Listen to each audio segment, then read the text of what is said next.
Bismillahirrahmanirrahim. Assalamualaikum and welcome to all of you in your physics class. Today our topic is charging and discharging of a capacitor. Up till now we have learned about the capacitor, that the capacitor is a charge storing device.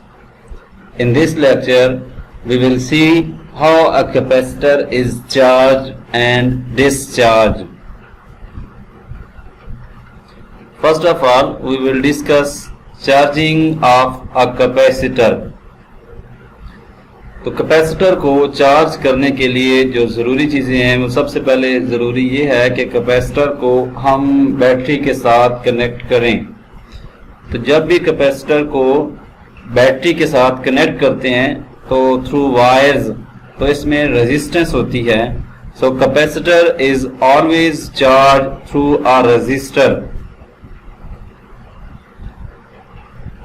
और जो circuits हैं जिनके through हम capacitor को charge करते हैं, ऐसे circuits mostly जो कंपोनेंट्स पर मुश्तमिल होते हैं उनमें कैपेसिटर और रेजिस्टर होता है। तो ऐसे सर्किट्स को हम RC सर्किट्स कहते हैं। R for resistor and C for capacitor. Many electrical circuits consist of both resistors and capacitors. So a circuit which is combination of a resistor and a capacitor is called RC circuit. How a capacitor is charged through RC circuit?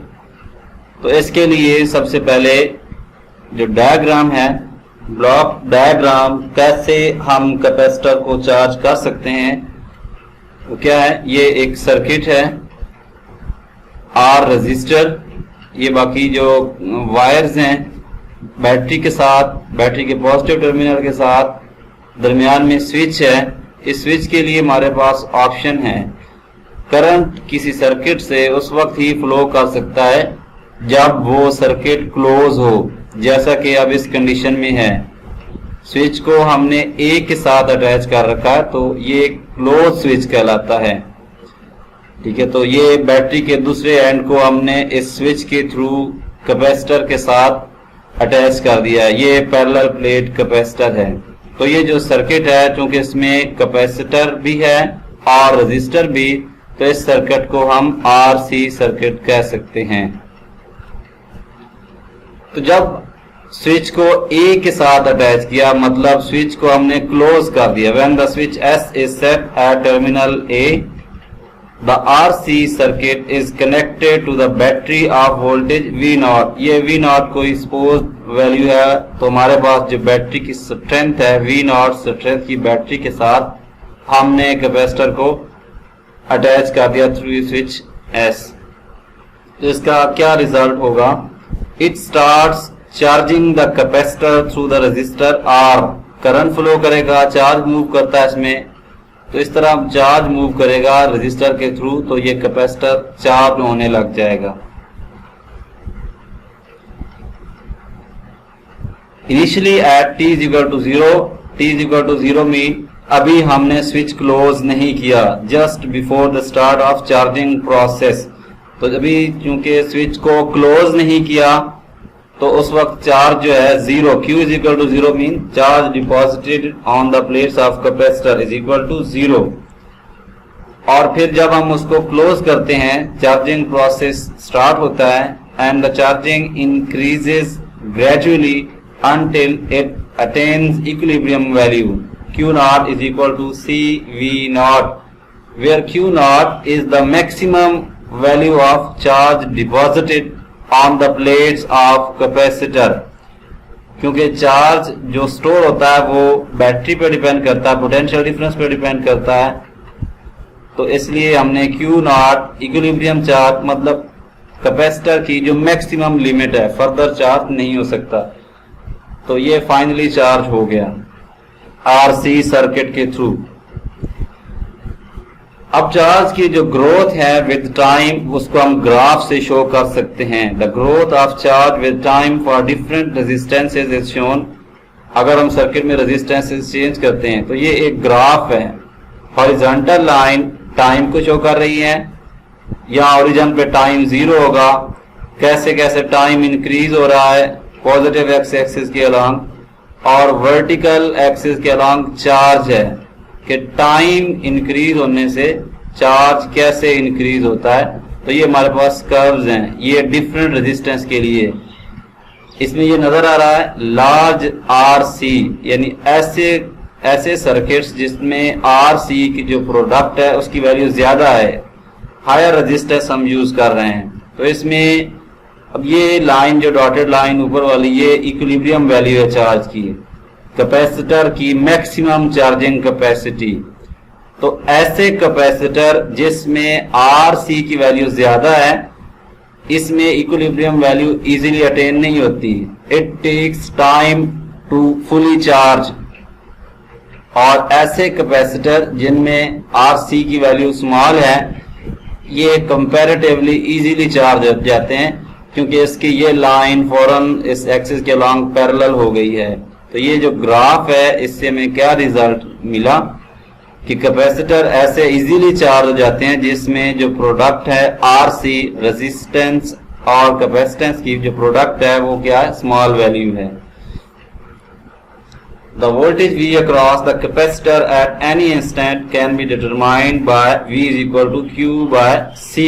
तो किसी भी time हम अगर ये find करना चाहें कि कितना पोटेंशियल डिफरेंस प्लेट्स के दरमियान एस्टेब्लिश हो चुका है, तो हम इस रिलेशन से फाइंड कर सकते हैं।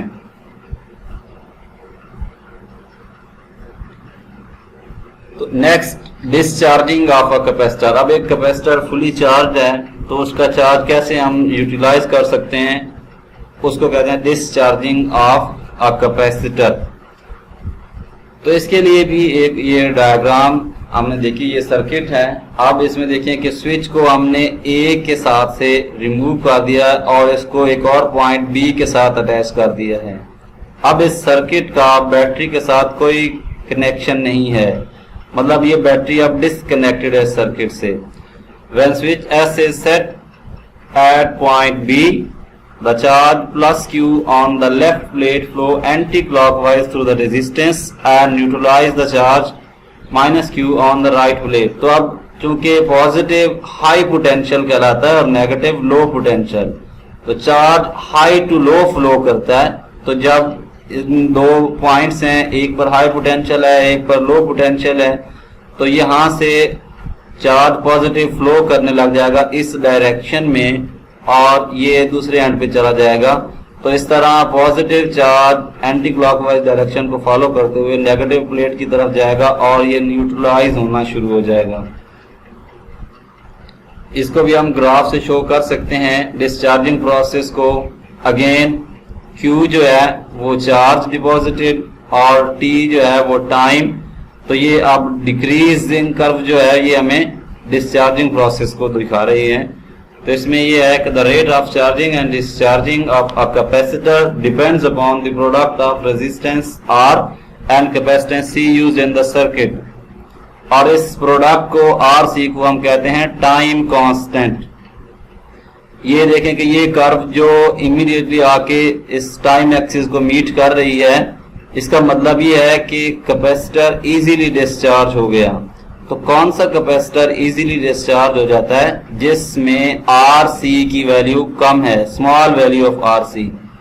और ऐसा कैपेसिटर जिसमें RC की वैल्यू ज्यादा है, इसमें ये जो कर्व है ये टाइम एक्सिस के साथ अभी पैरेलल नहीं हुई, तो इसका टाइम ज्यादा है, ये ज्यादा टाइम में डिस्चार्ज होगा। अब टाइम कांस्टेंट को हम डिफाइन कर लेते हैं कि टाइम कांस्टेंट क्या है।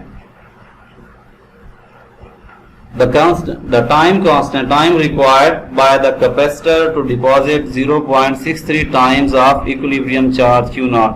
यानी टाइम कांस्टेंट ऐसा टाइम जिसमें एक कैपेसिटर अपनी इक्विलिब्रियम वैल्यू की 63% चार्ज हो जाता है, तो उसको हम कहते हैं टाइम कांस्टेंट। इसको RC से, यानी ये RC की प्रोडक्ट के फॉर्म में मेजर किया जाता है, टाइम कांस्टेंट। इस को हम समराइज कर लेते हैं इस आर्टिकल को। Capacitor is charge through a resistor by connecting it with battery. The circuit which contains a resistor R and capacitor C are called RC circuits. Capacitor is not charged or discharged immediately, but the process continues gradually. The rate of charging and discharging depends upon RC, and RC is called time constant. When time constant is small, charge attains its equilibrium value sooner and more rapid is discharging. When time constant is large, capacitor takes time to charge and discharge.